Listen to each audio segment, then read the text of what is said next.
Hi, my name is Greg Felton, and I'm teaching the English for Academic Purposes at Craig Career College.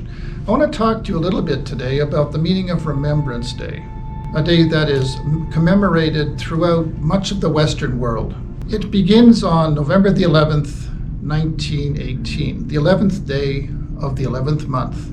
And at 11 o'clock on that morning, armistice was signed between the warring factions in World War I. It brought an end to what was then the bloodiest, most horrific, and traumatizing war in living memory, probably in history. It was the first total war where civilians were targeted as much as combatants. In honor of that day, Canadians, Americans, Englishmen, Frenchmen wear a poppy in their lapel to remember people who died in wars past. For Canada, this is a particularly important commemoration because it was in World War I that Canada behaved as an independent nation, even though it was still technically part of the British Empire.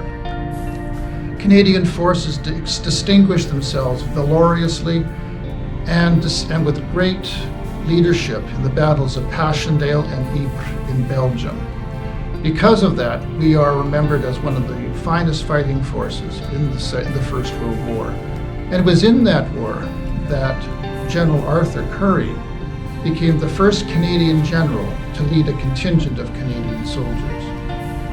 Now, we wear the poppy out of tradition because it was John McCrae, a Canadian soldier, who wrote a poem on the battlefield called In Flanders Fields. And because of that, we use this as a symbol of the war. And most people buy these at various shop counters, and they pin them on their lapels or shirts, and they give a donation to the veteran societies, the legions that put out the poppies. And this raises money to take care of veterans who fought in our wars.